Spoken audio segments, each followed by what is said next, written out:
The Great Barrier Reef is extremely ancient and composed of living coral growing on dead coral dating back perhaps as much as 20 million years ago. Did you know that the Great Barrier Reef can be seen from outer space? It is composed of over 2,900 individual reefs and is the world's largest reef system. The Great Barrier Reef is also greater in size than the United Kingdom, Holland, and Switzerland combined. Coral is a breathtaking plant known for its vibrant colors and natural beauty. However, it is much more than simply nice to look at. Coral is a key component to many ecosystems, as it acts as a habitat for many fish and aquatic plants, and its absence could result in the ruin of these ecosystems.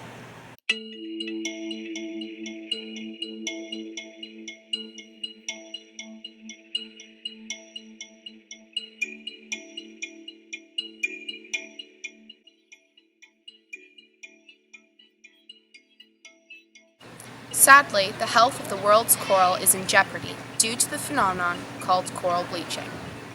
What is coral bleaching?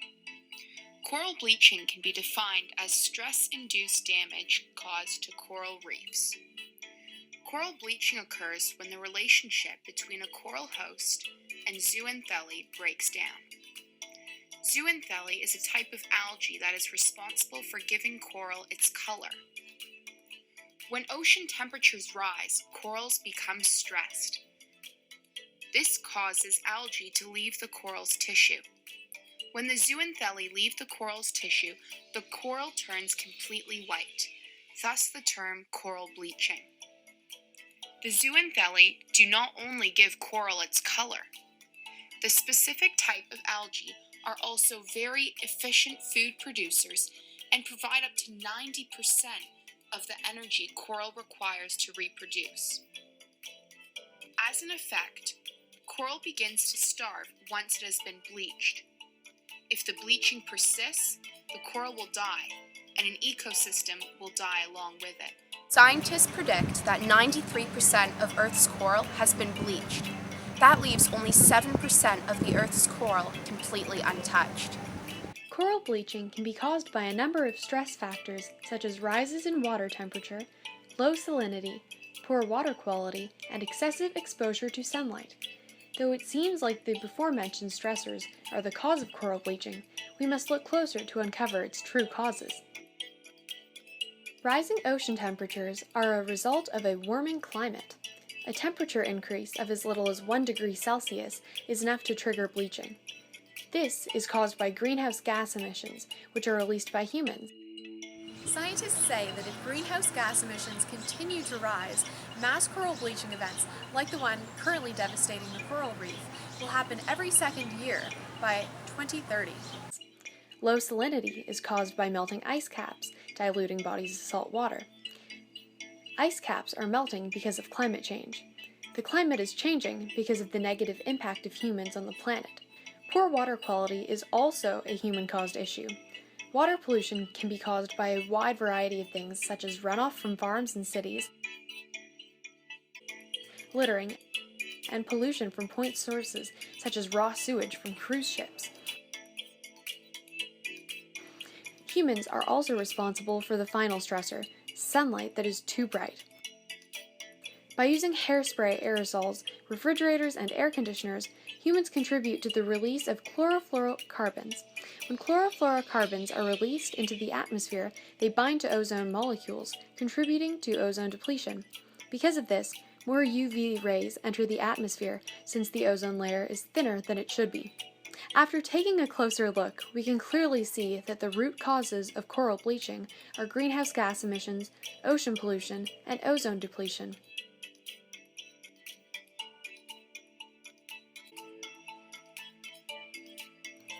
When coral dies, many other things die with it. The first and most direct effect of coral bleaching is coral death. Based on diving surveys of the northern reef, 50% of coral has already died. First of all, coral supports many ecosystems, so without coral, many aquatic animals and plants die. There are more than 400 species of coral in the Great Barrier Reef alone. This will eventually affect people like you and I, because if fish are left without homes, they will die, and there will be fewer fish to eat. Next, bleached or dead coral is not as aesthetically pleasing as healthy coral. Because of this, tourist industries suffer. The Great Barrier Reef is a popular tourist destination with over 2 million visitors each year. Tourism to the reef generates approximately 5 to 6 billion Australian dollars per year. The Great Barrier Reef is also a great holiday destination for families and kids. Another industry negatively impacted by coral bleaching is the fishing industry. When fish migrate or die, fishing towns are left with no main source of income. The pharmaceutical industry would also be negatively affected by coral bleaching because many pharmaceutical compounds are found within coral. Each of the underlying causes of the increased instances of coral bleaching can all be traced back to humans. Therefore, it is up to us to change our behavior and save coral from the catastrophic event that is coral bleaching. First of all, we can avoid emitting greenhouse gases every day by making simple choices such as carpooling, turning off lights, and simply eating less beef. Next, people everywhere can help slow the rate of ozone depletion by choosing not to use hairsprays or aerosols and decreasing the use of fridges and air conditioning, as fridges and air conditioning units are made with chlorofluorocarbons. Coral bleaching is a major issue that will cause a series of negative effects, from the loss of many species of fish to the deterioration of tourist industries. Luckily, we have the power to help by cutting greenhouse gas emissions, reducing deforestation, and reducing and properly managing waste. Together, we can protect the world's coral and help make the world a better place.